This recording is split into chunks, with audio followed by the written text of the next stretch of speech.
Saludos amigos, bienvenidos a Noticias EBTV. A esta hora les acompaña María Carolina González y todo el equipo de EBTV de Guardia. Antes de comenzar nuestro repaso informativo, queremos invitarlos como siempre a que descarguen nuestra aplicación para que tengan en sus manos toda la programación de EBTV y las actualizaciones informativas. Recuerden también, tienen a su disposición nuestro sitio web totalmente renovado, ebtv.online. Y de esta manera comenzamos.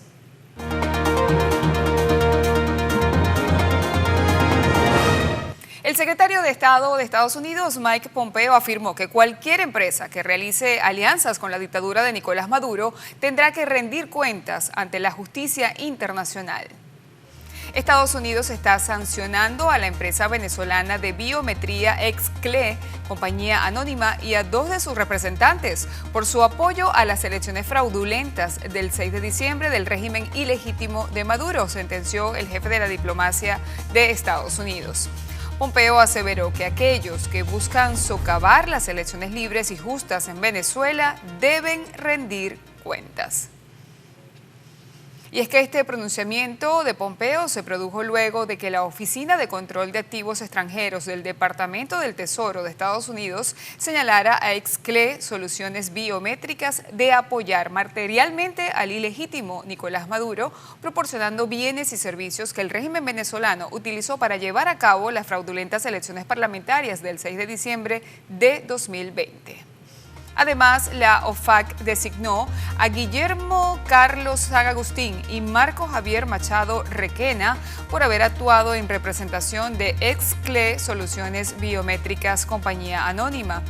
Los esfuerzos del ilegítimo régimen de Maduro por robar las elecciones en Venezuela muestran su desprecio por las aspiraciones democráticas del pueblo venezolano, dijo el secretario Steven Mnuchin, quien destacó que Estados Unidos sigue comprometido con atacar al régimen de Maduro y a quienes apoyen su objetivo de negar al pueblo venezolano su derecho a elecciones libres y justas. Y en otro orden, el gobierno interino de Venezuela rechazó la sentencia de la Corte Internacional de Justicia sobre la controversia territorial sobre el Esequibo.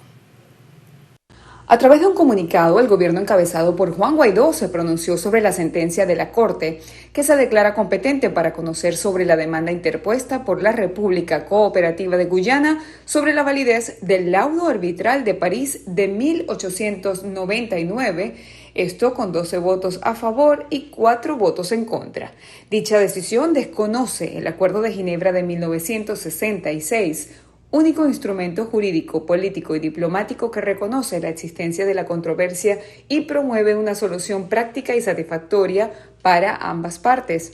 La Corte se declara competente aún y cuando Venezuela no reconoce su jurisdicción, pues no es signataria de la cláusula consagrada en el artículo 36 del Estatuto de la Corte Internacional de Justicia, ni forma parte de tratados multilaterales que reconocen la misma, como tampoco lo es la República Cooperativa de Guyana, señala parte del comunicado.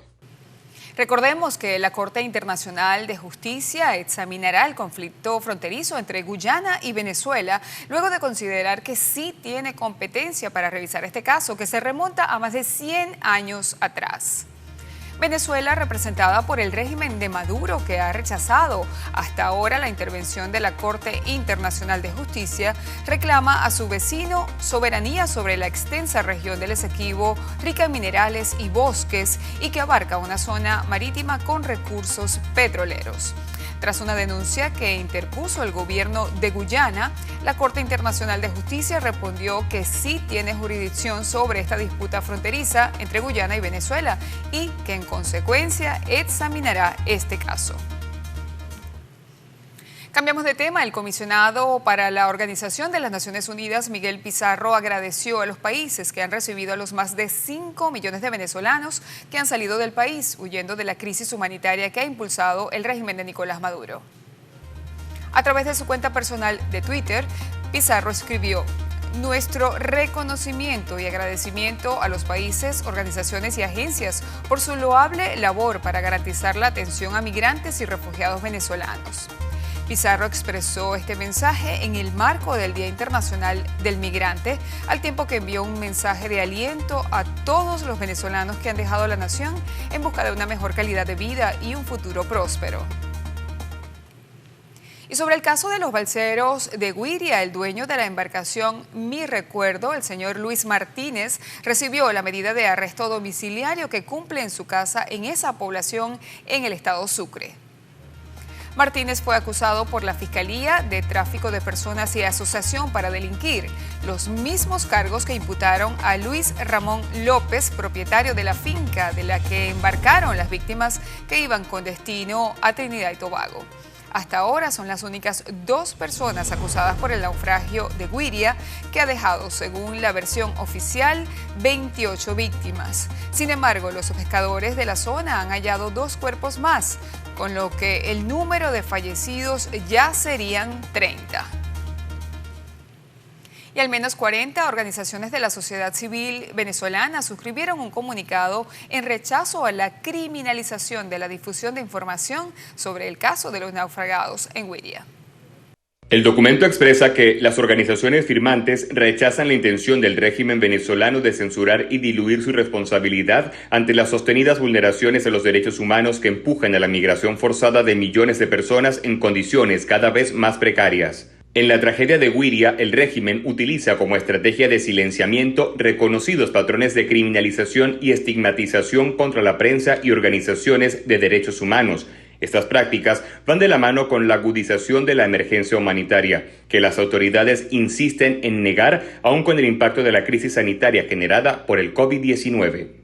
El documento agrega que el Estado está obligado a cesar su política de persecución y garantizar plenamente el trabajo de las organizaciones humanitarias y de derechos humanos como actores clave en la restitución de la democracia del país, así como a proteger activamente a su población mediante la garantía de los derechos económicos y sociales en condiciones de igualdad y no discriminación, especialmente de los grupos más desamparados.